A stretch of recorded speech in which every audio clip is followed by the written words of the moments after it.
Hey, everyone, I'm Sarah, 32, and I'm about to share a story that still cuts me to the core.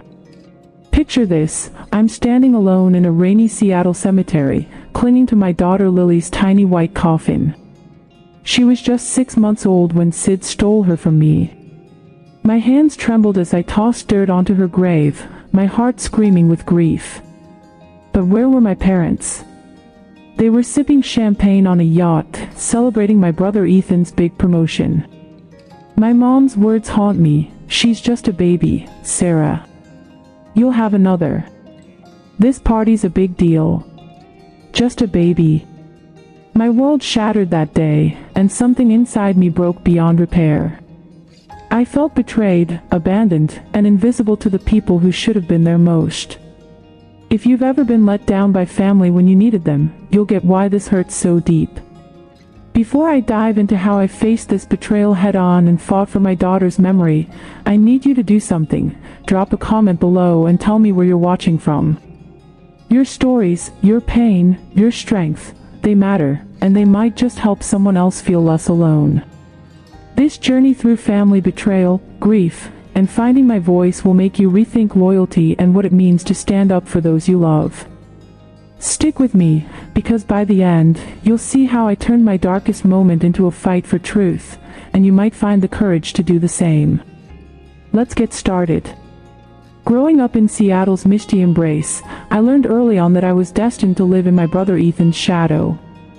Ethan, now 35, was the golden child, the sun around which our family orbited. My parents, Linda and Robert, both 60, crafted a world where his every step was a triumph worthy of celebration, while mine were barely noticed. I can still see the glow in their eyes when Ethan won a middle school chess tournament. They threw a lavish party at our lakefront home on Lake Washington, string lights twinkling, relatives toasting his genius. The air buzzed with pride, and I, just 10, stood on the sidelines, clutching a juice box, invisible. That same year, I earned a full scholarship to a prestigious summer art program. I ran home, heart racing, clutching the acceptance letter. "That's nice, Sarah," Mom said, barely glancing up from her phone. "Did Ethan tell you he's captaining the chess team next month?" My excitement withered, and I slipped the letter into a drawer, never mentioned again. This wasn't a one-off. It was a pattern etched into my childhood. When Ethan made the high school debate team, Dad rented a private room at a downtown steakhouse, toasting his future lawyer. My straight-A report cards, earned through late nights and dog-eared textbooks, got a nod at best. "Keep it up," Dad would mutter, already turning to ask Ethan about his latest mock trial. By 16, I stopped expecting fanfare. I'd sit at family dinners, fork pushing peas around my plate, as Mom gushed over Ethan's college applications to Ivy Leagues. My dream of studying nursing at the University of Washington? Practical choice, Mom said once, then pivoted to Ethan's campus visits. The sting of being an afterthought burrowed deep, but I swallowed it, telling myself I didn't need their spotlight. What hurt most wasn't the missed celebrations, it was the erasure. My 13th birthday clashed with Ethan's regional chess final. They promised a make-up dinner but forgot. I spent the day sketching alone in my room, the house silent except for the echo of their cheers for Ethan on the answering machine.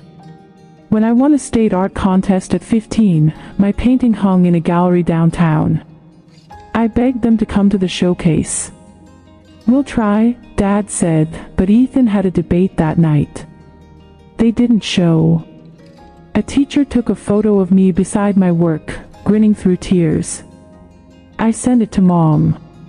Her reply: a thumbs-up emoji, followed by a text about Ethan's latest trophy. Each slide was a brick in a wall I didn't know I was building, one that would later shield me from their cruelty but couldn't protect me from the pain. I adapted. I poured my energy into school, friendships, anything that made me feel seen. My best friend, Claire, became my cheerleader, her family inviting me to their cozy Tacoma home for holidays when mine felt like a stage for Ethan's one-man show. Yet, deep down, I craved my parents' approval, a flicker of the pride they showered on Ethan. I thought, maybe if I tried harder, achieved more, they'd see me. That hope kept me tethered to them, even as the gap widened. It wasn't until Lily's death that I realized this wasn't just favoritism, it was a betrayal waiting to erupt. The seeds were sown in those Seattle years, under the gray skies and the weight of being second best, setting the stage for the moment they'd choose a yacht over my daughter's grave. In the drizzle of Seattle's autumn, I found a lifeline in David Carter, a software engineer with a quiet strength and a smile that felt like home. We met at 19, in a crowded University of Washington lecture hall, bonding over shared notes and bad cafeteria coffee. David came from a tight-knit Portland family, the kind that gathered for Sunday potlucks, laughed over board games, and remembered every milestone with handwritten cards. At first, their warmth felt like a foreign language. I'd sit at their dining table, stunned as David's mom, Ellen, asked about my nursing studies with genuine curiosity, or his dad, Tom, teased me about my Seahawks obsession. It was disorienting, this love that didn't demand perfection or comparison. David showed me what family could be, unconditional, steady, a safe harbor I'd never known in my parents' Mercer Island mansion, where Ethan's shadow loomed large. By 28, David and I were married in a small Fremont courtyard, under fairy lights and a rare starry sky. I wore a simple lace dress, and David's vows, promising to be my anchor through any storm, made my chest ache with hope.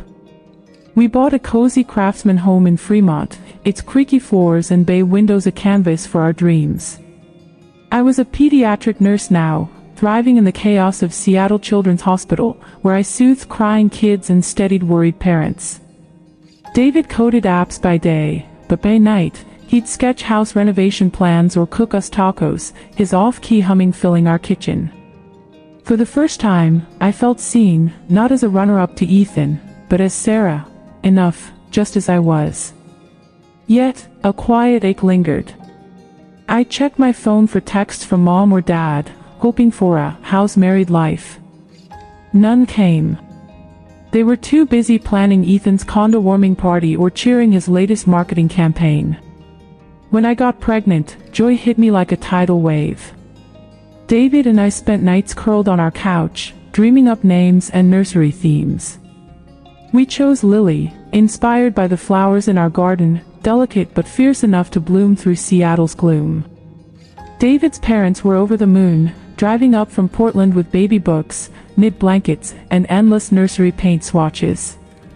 Ellen threw a baby shower in their backyard, complete with a cake shaped like a onesie and games they secretly loved.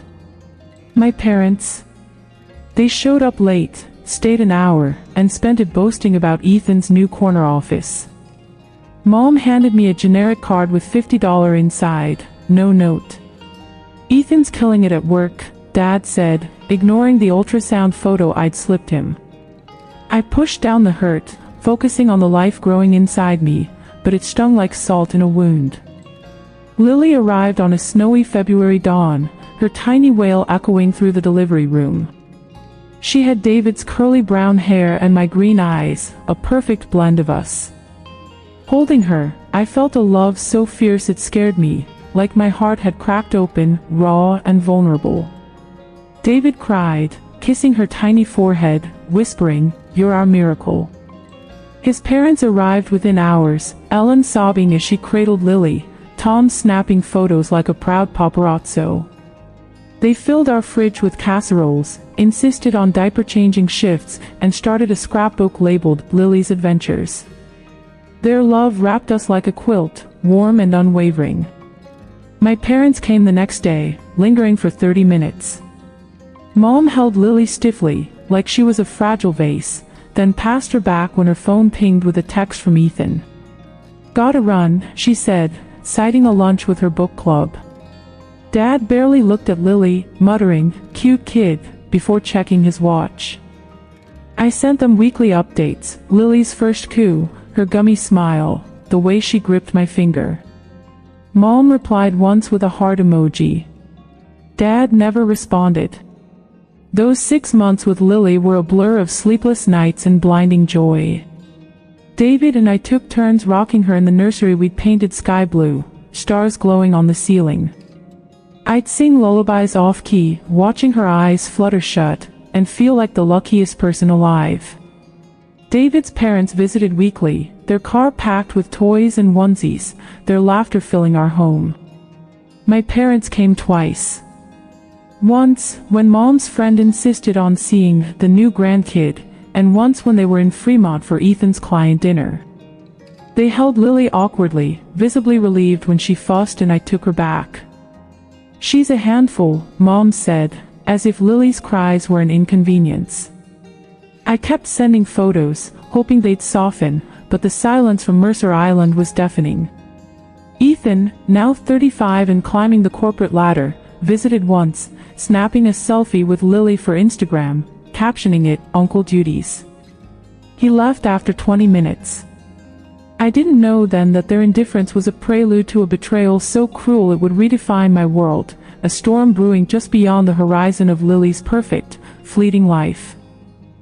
The rain was relentless that Seattle morning, hammering our Fremont home like a warning I didn't heed. It was a Tuesday, February 18th, and I woke at 6 a.m., my body clock tuned to Lily's usual 5 a.m. feeding cry. The silence from the baby monitor was unnerving, a void where her soft coos or hungry wails should have been. I lay still for a moment, heart thudding, telling myself she was just sleeping deeply. David stirred beside me, his arm draped over my waist, oblivious to the dread pooling in my gut. I slipped out of bed, the hardwood floor cold against my bare feet, and tiptoed to Lily's nursery. The room glowed faintly, star decals on the ceiling catching the dim light of a nightlight. Her crib, white with a mobile of plush moons, stood in the center, a sanctuary we'd poured our love into. I leaned over, expecting to see her tiny chest rising, her curls damp with sleep. Instead, I saw stillness. Too much stillness. "Lily." My whisper cracked the silence. I touched her cheek, and the coldness of her skin sent a jolt through me, like I'd been struck. Her green eyes, always so bright, were closed, her lips pale. "No, no, no." My voice broke into a scream, raw and animalistic, tearing through the quiet house. David bolted in, his footsteps pounding the hallway. "Sarah, what's wrong?" He saw Lily and froze, his face draining of color. He pushed past me, hands trembling as he lifted her limp body, pressing his fingers to her neck, then her chest. "Come on, baby girl," he choked out, starting CPR. His movements were frantic but precise, a desperate rhythm against her tiny frame. I stood paralyzed, my mind refusing to process the scene, my husband, my rock, trying to breathe life into our daughter's still body. I fumbled for my phone, hands shaking so violently I dropped it twice. 911, what's your emergency? The operator's calm voice felt like a cruel contrast to my panic. My baby, she's not breathing. She's cold. Please, hurry. I stammered our address, words tumbling over each other, barely coherent. David kept going, counting compressions under his breath, tears streaming down his face. Stay with us, Lily, he pleaded, his voice breaking. I sank to my knees beside the crib, clutching the soft blanket we tucked around her last night, its bunny pattern now a mocking reminder of normalcy. The wail of sirens grew closer, cutting through the rain, and soon our home was invaded by paramedics, their boots tracking mud across the nursery floor. They took over, working with grim efficiency, but their eyes told a story their words didn't. One of them, a woman with kind eyes, touched my shoulder. We're doing everything we can, she said softly. I wanted to scream that it wasn't enough. The ambulance ride to Seattle Children's Hospital was a blur of flashing lights and sterile smells. I sat in the back, clutching David's hand, watching paramedics monitor Lily's tiny body. Her stillness was unnatural, a betrayal of the vibrant girl who'd babbled through her bath just hours ago. David's face was a mask of anguish, his knuckles white as he gripped my hand. At the hospital, we were ushered into a stark room, the kind where bad news lives. A doctor, his badge reading Dr. Patel, approached, his expression heavy with compassion. "I'm so sorry," he said, voice steady but laced with sorrow. "Your daughter passed away. Based on her condition and history, it's likely sudden infant death syndrome, or SIDS. There was nothing you could have done." The words landed like blows, each one splintering my reality. SIDS. A faceless thief that stole without warning, without reason. I shook my head, as if denying it could undo it. "No, she was fine last night." "She was perfect," I whispered, my voice barely audible. David collapsed into a chair, head in his hands, shoulders heaving with silent sobs. They let us hold her one last time. A nurse brought Lily to us, wrapped in a soft white blanket, her face serene but impossibly still. I cradled her, her weight so familiar yet so wrong without the warmth of life. Her curls brushed my cheek, and I kissed her forehead, her tiny hands, memorizing every detail, the curve of her lashes, the freckle on her wrist. David leaned in, his tears falling onto her blanket, whispering, "We love you, Lily. Always." Hours passed, or maybe minutes, time lost meaning in that sterile room. The hospital chaplain came, offering words I couldn't absorb. A social worker mentioned grief counseling, funeral homes, paperwork. It washed over me like static, unreal against the weight of Lily in my arms. I didn't want to let go, because letting go meant accepting she was gone forever. We'd done everything right. Lily slept on her back in a bare crib, no blankets, no pillows. The nursery was kept at 68 degrees, the monitor always on. We'd read every parenting book, followed every guideline, attended every checkup. Yet SIDS didn't care. It crept in under the cover of a snowy night, stealing our daughter while we slept, oblivious.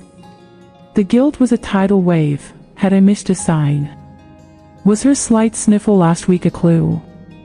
I replayed her final day, her gummy smile as she played with her rattle, her giggles during her bottle, the way she'd nestled into my shoulder before bed. Nothing hinted at this nightmare. David and I clung to each other, drowning in a grief so vast it felt like it would swallow us whole. Leaving the hospital without Lily was the hardest thing I'd ever done. The nurse handed us a small bag, her bunny blanket, her pacifier, a lock of her hair.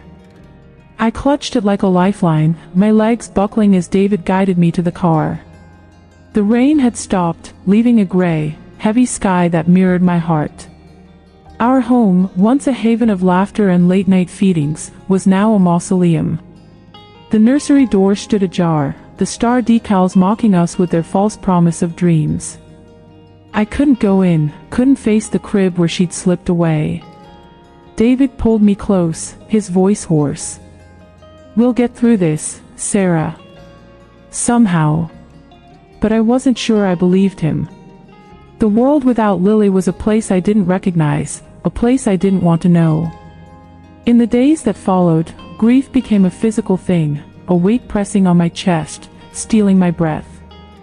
I barely ate, barely slept, moving through our home like a ghost. David tried to be strong, but I'd catch him staring at Lily's photos, his eyes red and hollow. His parents arrived that afternoon, their faces crumpled with sorrow, bringing food we didn't touch and hugs that couldn't reach our pain. They sat with us, crying, sharing stories of Lily's brief, beautiful life, her first laugh, her love for David's silly faces. Their presence was a lifeline, a reminder that we weren't alone. But my parents, Linda and Robert, were a different story. I hadn't called them yet, the weight of Lily's loss too heavy to share. When I finally did, their response would crack open a wound I didn't know could hurt worse, setting the stage for a betrayal that would redefine everything I thought I knew about family. The hospital's fluorescent light still burned in my mind as I sat on our Fremont living room couch, the weight of Lily's absence crushing me. It was late afternoon, hours after we'd left her lifeless body behind, and the world outside our window churned on, indifferent to our shattered lives. David was in the kitchen, mechanically sorting through the casseroles his parents had dropped off, his silence louder than any words. I clutched my phone, the screen blurred through tears, knowing I had to tell my parents. Lily was their granddaughter, after all, and despite their distance, those 2 awkward visits, the heart emoji replies to her milestone photos, I clung to a desperate hope they'd show up for me now. I dialed Mom's number, my hands trembling like they had in the nursery that morning. Each ring felt like a countdown to something I couldn't name. Sarah. Mom's voice came through, bright and distracted, like she was mid-conversation at a coffee shop. I heard clinking glasses and laughter in the background. My throat tightened, but I forced the words out, each one a blade. Mom, it's Lily. She died last night. SIDS. We're at home now, trying to figure out the funeral. My voice broke, and I pressed a fist to my mouth, stifling a sob. There was a pause, too long, before Mom responded.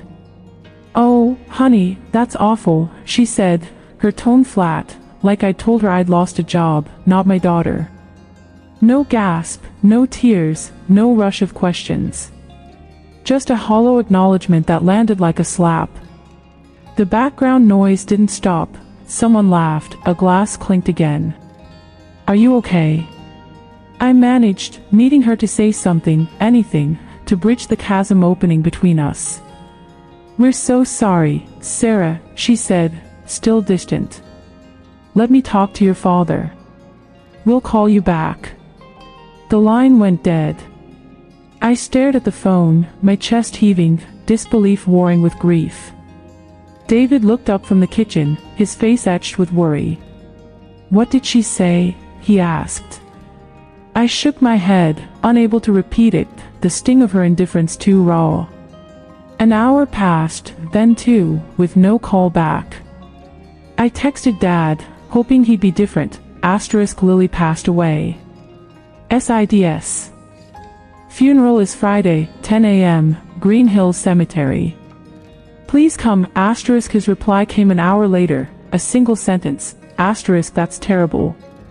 We'll let you know, * no, I'm so sorry, no, we're on our way. Just a vague promise that felt like a brush off. I dropped the phone, my hands shaking, and David pulled me into his arms, his own grief mingling with mine. They'll come, he whispered, but I wasn't sure he believed it. The next day, I called Mom again to confirm the funeral details, my voice hollow from crying. She picked up, sounding rushed. Sarah, we're in the middle of planning Ethan's promotion party. It's this Friday on the yacht, big clients, huge deal for his career. My stomach dropped. Mom, the funeral is Friday, I said, each word deliberate, like I was pleading for her to hear me. Lily's funeral. Your granddaughter. There was a sigh, sharp and impatient, that cut deeper than any words. Sarah, we can't cancel now, she said. The caterers are booked, the guests are flying in. You understand, don't you? It's Ethan's future. I gripped the phone so hard my knuckles whitened, my voice rising. No, I don't understand. My daughter is dead, Mom. How can a party matter more? The line crackled with tension, and then she said it, the words that would haunt me forever. She's just a baby, Sarah. You'll have another. Ethan's promotion is a once-in-a-lifetime thing. I dropped the phone, my vision blurring as her words sank in. Just a baby. Lily, with her green eyes and gummy smile, the girl who'd reshaped my soul, reduced to nothing in a single sentence. David rushed over, catching the end of the call, his face darkening with rage. What did she say? He demanded, but I could only whisper. She said Lily's just a baby. That I'll have another. He slammed his fist on the counter, the sound echoing in our silent home. They can't be serious, he growled, reaching for his phone to call them back, but I stopped him, my hand on his arm. Don't, I said, my voice flat. It won't change them. Inside, something hardened, a cold clarity cutting through the fog of grief. This wasn't just neglect, it was betrayal, deliberate and cruel, a choice to prioritize Ethan's champagne toasts over their granddaughter's grave. The days before the funeral were a haze of paperwork and pain. David's parents took over, coordinating with the funeral home, choosing pink lilies for the service, their quiet strength a lifeline. My parents sent one text, funeral conflicts with Ethan's party. Sorry, can't make it, no call, no offer to help, no acknowledgement of the void Lily's death had carved in us. I checked my phone obsessively, hoping for a change of heart, a last minute, we're coming. Nothing. Then, Thursday night, I made the mistake of opening Instagram.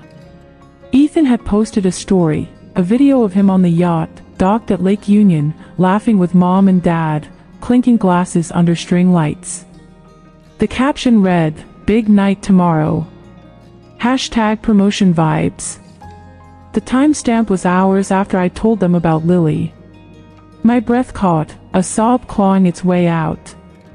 They were already celebrating, planning their party, while I was choosing a coffin for my 6-month-old. David found me curled on the floor, phone still glowing with the video. "They're not just missing it," I said, voice shaking. "They're throwing a party while we bury her." He knelt beside me, his jaw tight, eyes blazing. "They don't deserve you, Sarah. Or Lily." His words were a spark, igniting something beyond grief, fury, resolve, a need to make them see the wreckage they'd caused. I scrolled through more posts, each one a dagger, mom in a glittering dress, toasting with clients, dad clapping Ethan's shoulder, beaming with pride.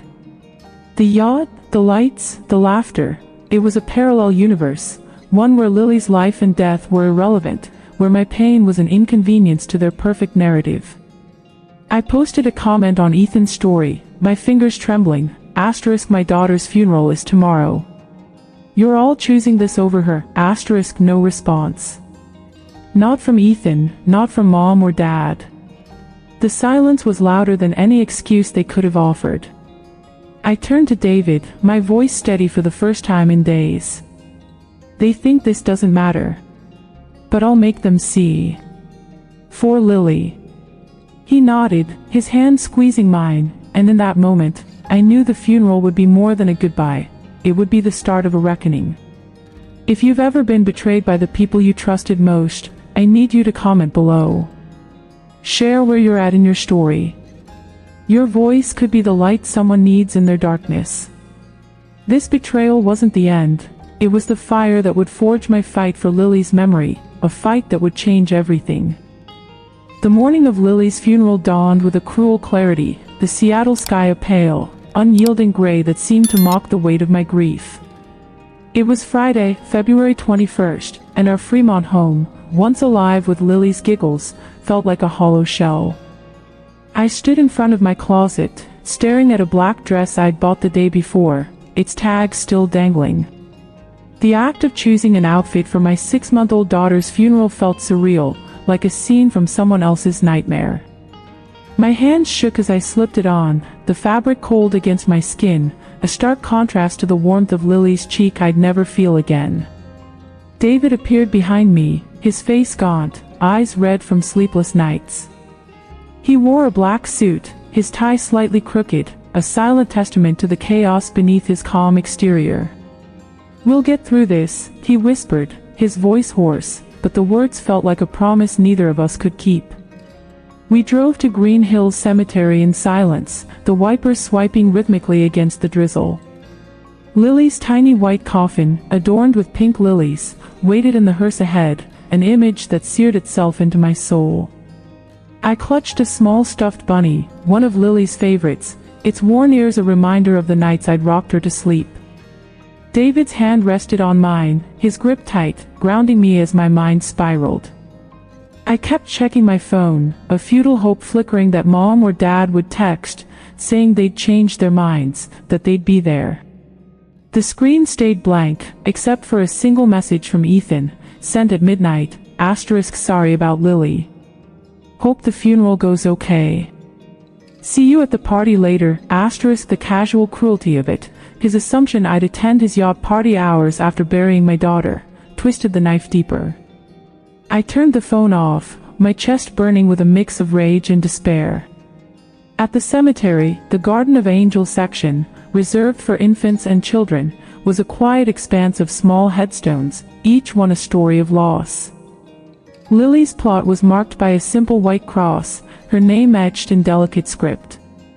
The sight of her coffin, so impossibly small, hit me like a physical blow. I froze, unable to move, as David guided me forward, his arm around my waist.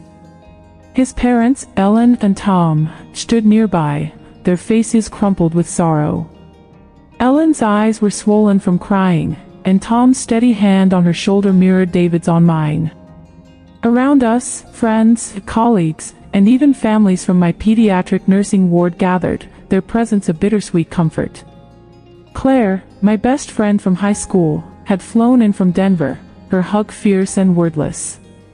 My co-worker, Maria, who'd cared for Lily during my shifts, wept openly, clutching a teddy bear for the memorial.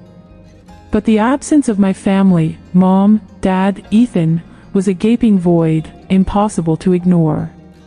Whispers rippled through the crowd, their glances heavy with unspoken questions. Where are her parents? Her brother? Pastor Emily, a gentlewoman from our church, began the service, her voice soft but clear. Lily Carter's life was brief, but her love was boundless, she said. In 6 months, she taught Sarah and David the depths of devotion, the beauty of a single smile. I stared at the coffin, the pink lilies trembling in the breeze, and felt my knees buckle. David caught me, his breath ragged, and I clung to him, the bunny pressed against my chest. Every word from the pastor felt like a farewell I wasn't ready to make. I saw Lily's face in my mind, her green eyes sparkling during bath time, her tiny hand gripping my finger. The reality of her absence was suffocating, made worse by the knowledge that my parents were, at that very moment, on a yacht at Lake Union, toasting Ethan's success. I'd seen their Instagram posts that morning, time-stamped as we drove to the cemetery, Mom in a sapphire dress, raising a glass, Dad laughing with Ethan's colleagues. The betrayal was a physical ache, a wound layered over the raw grief of losing Lily. When it was time for the burial, my heart screamed in protest. 2 cemetery workers lowered the coffin into the earth, the soft thud of wood against soil echoing like a gunshot.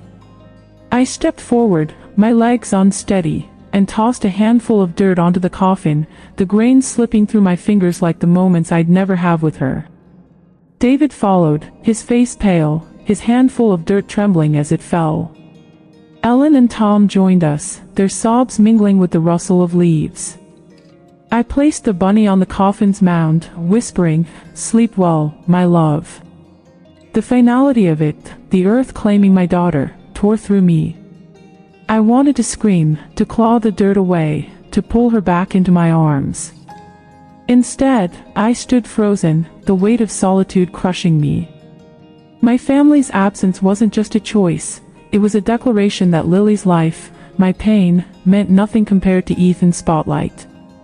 The crowd dispersed slowly, offering condolences that felt distant, like words underwater.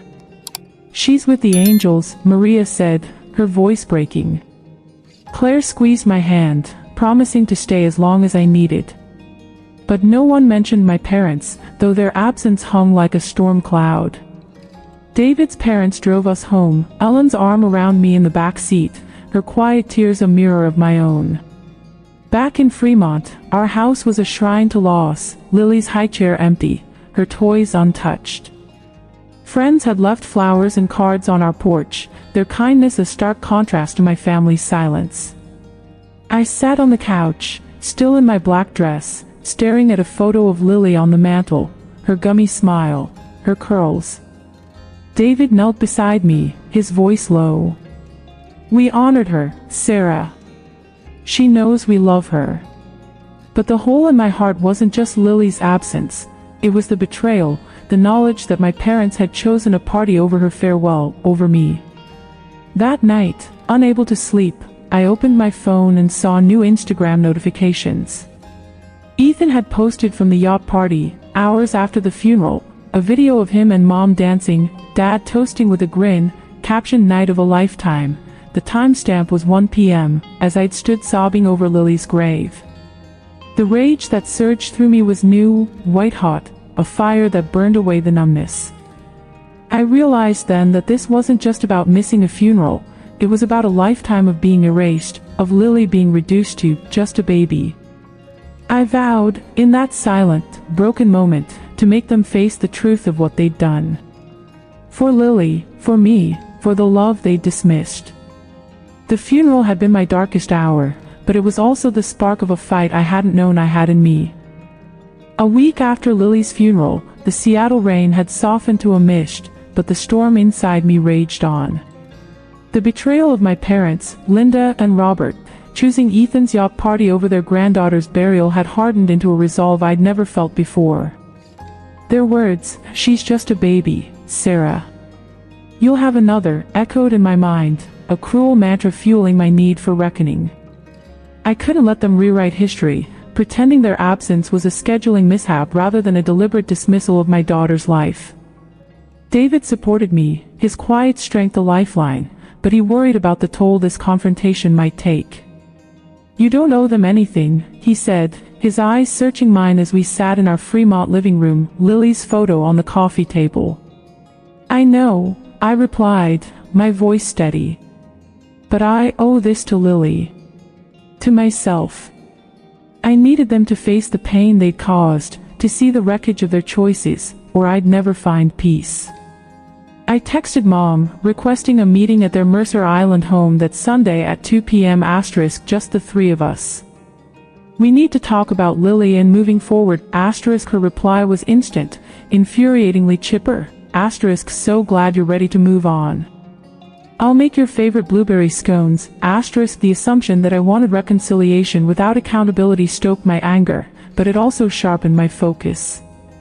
I prepared meticulously, gathering evidence of their lifelong favoritism, a folder of text screenshots, childhood birthday cards with generic messages, and a timeline of moments they prioritized Ethan over me. Most importantly, I wrote a letter, pouring my grief and fury onto the page, every word a tribute to Lily's memory. I tucked her professional photo, taken at 4 months, into my purse, a portrait of her in a yellow dress, green eyes sparkling, a smile that could melt glaciers. That photo would be my anchor, a reminder of why I was doing this. Sunday arrived, the air crisp and the lakefront mansions of Mercer Island gleaming under a rare winter sun. I parked outside my parents' colonial home, its manicured lawn and rose bushes a facade of perfection that hid decades of neglect. My heart pounded as I gripped my purse, the weight of Lily's photo grounding me. I'd rehearsed my words with David, but standing at their door, doubt crept in. What if they dismissed me again? What if this changed nothing? I pushed the thought aside, ringing the bell with a trembling hand. Mom answered, her floral dress and pearl earrings screaming socialite, her smile as artificial as the air freshener wafting from the foyer. "Sarah, come in," she chirped, as if this were a casual brunch. "The scones are fresh." Dad sat in his leather armchair in the living room, newspaper folded neatly, his nod of greeting as distant as ever. "Good to see you," he said, eyes flicking back to his coffee. I declined the scones, my stomach too knotted for food. "I'd rather talk first," I said, my voice firmer than I felt, sitting on the edge of their pristine couch. Mom's smile faltered, and she exchanged a glance with Dad, the one I knew from childhood, signaling I was being difficult. "All right," she said, settling beside Dad, her hands clasped tightly. "What's this about?" I took a deep breath, feeling Lily's photo in my purse like a heartbeat. "It's about Lily's funeral. And why you weren't there." The room went still, the ticking of their grandfather clock suddenly deafening. Mom's lips tightened, but I pressed on. You chose Ethan's yacht party over your granddaughter's burial. You told me she was just a baby, that I'd have another, that his promotion mattered more. I need you to understand what that did to me. Dad leaned forward, his jaw set. Sarah, we had a prior commitment. Ethan's career, I cut him off, my voice rising. A commitment to a party. While I buried my daughter alone. I pulled out Lily's photo, placing it on the coffee table with a deliberate thud. Her smiling face stared up at us, a silent accusation. This is Lily. Your granddaughter. The one you reduced to nothing. Mom flinched, her eyes darting to the photo, but Dad's face hardened. Don't be dramatic, he said, the word slicing through me. We're sorry you were upset, but life doesn't stop for. He stopped, catching himself, but the damage was done. For what? I demanded, leaning forward. For a dead baby. Say it, Dad. The air crackled with tension. Mom reached for the photo, her fingers trembling, but I wasn't done. I opened my folder, pulling out the timeline I'd compiled. This isn't just about the funeral, I said, my voice steady now, fueled by years of swallowed pain. It's a lifetime of choosing Ethan over me. His chess party when I was 10, while my scholarship went ignored. His debate dinner when I got straight A's. His condo down payment when I was drowning in student loans. And now, his yacht party while I stood by Lily's grave. I slid the papers across the table, screenshots of their Instagram posts from that day, Mom toasting, Dad laughing, Ethan grinning, timestamped during the funeral.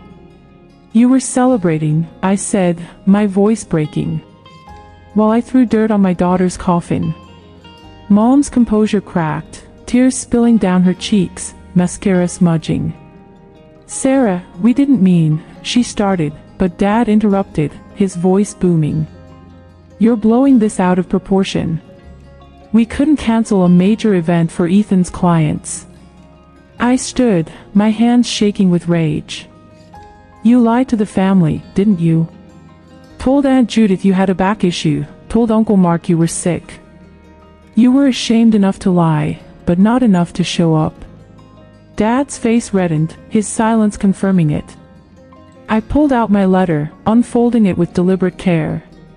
I'm not here for apologies, I said. I'm here so you hear this. I read aloud, my voice trembling but clear.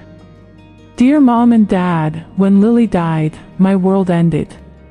You weren't just absent, you erased her, called her just a baby, as if her 6 months meant nothing. You chose Ethan's party, his future, over my pain, her memory. This wasn't one mistake. It was the final blow in a lifetime of making me invisible. I'm done begging for your love. I'm stepping back, for Lily, for me, until you own this hurt. I folded the letter, my eyes locked on theirs. Mom sobbed openly now, clutching Lily's photo. She was so beautiful, she whispered, her voice breaking. I didn't see her enough. Dad sat rigid, his jaw clenched, but his eyes flickered with something new, guilt, maybe, or fear. You can't cut us off over one event, he said, his voice low, almost pleading. It's not one event, I shot back. It's my whole life. And Lily's death was my line in the sand. I gathered my things, heart pounding, a strange liberation washing over me. The ball's in your court, I said, turning to leave. Mom called after me, her voice desperate. Sarah, please, don't go like this. I paused at the door, rain pattering outside. I'm not going anywhere, I said, my voice steady. You're the ones who left me standing alone. I walked out, the door clicking shut behind me, the weight of Lily's photo in my purse a quiet victory. For the first time, I'd spoken my truth, and no matter what came next, I'd honored my daughter. The weeks after confronting my parents were a strange mix of liberation and lingering pain, like Seattle's spring sun breaking through endless clouds only to be swallowed again. I'd laid bare the truth about their betrayal, choosing Ethan's yacht party over Lily's funeral, and walked out of their Mercer Island home with my head high, Lily's photo a talisman in my purse. But the victory was bittersweet. Grief for my 6-month-old daughter, stolen by SIDS, still clawed at me, and the rift with my family left a hollow ache. David, my rock, held me through sleepless nights, but I knew healing wasn't just about surviving, it was about finding a way to carry Lily's light forward. I couldn't let her memory be defined by my parents' cruelty or my own anger. I needed purpose, something to anchor me in a world that felt unmoored. I found it in a Seattle support group for parents who'd lost children to SIDS, tucked in a community center near Capitol Hill. The first meeting was daunting, strangers sharing stories of cribs gone silent, of lives upended. I sat in a folding chair, clutching a coffee mug, my heart racing as I listened to a mom named Rachel describe losing her son at 4 months. Her words mirrored my own pain, and when it was my turn, I spoke of Lily, her green eyes, her giggle, the coldness of her cheek that final morning. My voice broke, but the room held me, their nods and tears a silent promise I wasn't alone. Rachel reached for my hand, her grip fierce. "You're stronger than you know," she said, and for the first time since the funeral, I believed it might be true. Those weekly meetings became my sanctuary, a place to honor Lily not with silence but with stories of her brief, brilliant life. Volunteering at Seattle Children's Hospital, where I worked as a pediatric nurse, gave me another lifeline. I joined a program supporting families facing infant loss, using my nursing skills and my own grief to guide parents through their darkest days. One evening, I sat with a young couple, their newborn lost to a heart defect. The mother, Lisa, sobbed, "How do you keep going?" I took her hand, my own eyes stinging. "You don't get over it," I said. "But you can build something beautiful from the pieces. For your son, for you." Helping them plan a memorial garden, I felt Lily's presence, as if each act of care was a thread tying her to the world she'd left too soon. Every family I helped was a tribute to her, a way to keep her light burning. Back home, David and I started a small garden in our Fremont backyard, a living memorial to Lily. We planted lilies and forget-me-nots, their delicate blooms defying the city's gray. One rainy afternoon, as we mulched the soil, I broke down, the spade slipping from my hands. "I miss her so much," I sobbed. David pulled me close, his shirt damp with rain and my tears. "She's here, Sarah," he said, touching the flowers. "In every petal, in us." That garden became our refuge, a place to grieve and dream, to talk about Lily without fear of judgment. Then, a shift I hadn't expected. 2 months after the confrontation, a letter arrived from Dad, handwritten on cream stationery, a rarity from a man who preferred emails. Asterisk Sarah, I've read your letter a dozen times. I was wrong, about the funeral, about so much. I don't know how to fix this, but I want to try. Asterisk it wasn't perfect, but it was a crack in his armor, the first real acknowledgement of my pain. Mom followed, quieter but poignant. She sent a donation to a SIDS research foundation in Lily's name, with a note, asterisk for our granddaughter. I'm so sorry, asterisk their gestures didn't erase the past, but they were steps, fragile and uncertain, towards something new. I wasn't ready to forgive, but I felt the stirrings of possibility, a chance to rebuild on my terms, with Lily's memory as my guide.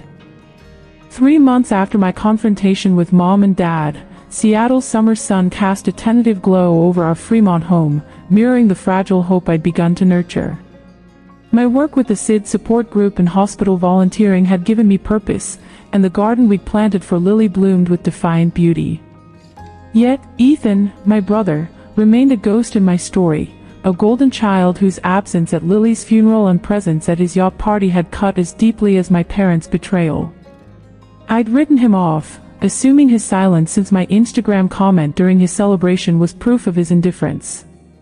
Then, one humid July evening, as I watered Lily's lilies, a knock at the door jolted me. David glanced at me, puzzled, and I opened it to find Ethan standing on our porch, holding a potted white lily, his face etched with unease. "Sarah," he said, voice low, "can we talk?" I froze, my hand tightening on the doorknob. The man who'd posted night of a lifetime. While I buried my daughter looked different now, older, his usual swagger replaced by a nervous shift in his stance. I wanted to slam the door, to scream that he was too late, but something in his eyes, a flicker of remorse, stopped me. "5 minutes," I said, stepping aside. He entered, the lily clutched like a shield, and sat stiffly on our couch. David hovered nearby, protective but silent. Ethan set the plant down, his hands fidgeting. "I've been thinking about Lily," he started, voice cracking. "About the funeral. I should have been there. She was my niece, and I failed her." "Failed you?" The words hit like a shockwave, raw and unexpected. I stared, my anger warring with disbelief. "You were dancing on a yacht," I said, voice sharp. "You didn't even call." He flinched, nodding. "I know. I let Mom and Dad's hype about my promotion blind me. I didn't see how much you were hurting. I'm sorry, Sarah." He paused, eyes glistening. "I want to make it right." I didn't trust it, not fully, but I led him to Lily's garden, where we planted the lily together, the soil cool under my fingers. As we worked, he admitted, I never questioned their favoritism. It felt normal. But I see it now, how they pushed you aside, how I let them. The confession was a crack in the wall between us, not enough to erase the pain, but enough to let light through. "This doesn't fix it," I said, standing. "But it's a start." He nodded, promising to show up differently. If you've ever rebuilt a broken family tie, comment below. Your story could spark hope for someone else. As summer faded, I stood in Lily's garden, now a riot of blooms, reflecting on the journey since her death. Lily's 6 months taught me love's ferocity, her loss taught me resilience. My parents' betrayal, Ethan's absence, and my own grief had forged a strength I hadn't known I possessed. The life lesson I carry is this: set boundaries, even with family, to protect your heart and honor your truth. It's not selfish, it's survival. Apply it by saying no to toxic dynamics, by valuing your pain as much as your joy. Lily's memory lives in every boundary I set, every parent I help through loss. To you watching, support Sid's research, share this story to lift others, and comment, what's your takeaway? Subscribe for more of my journey, because next, I'll share how I'm building Lily's legacy. Thank you for being here, your presence honors my daughter. Let's keep her light burning together.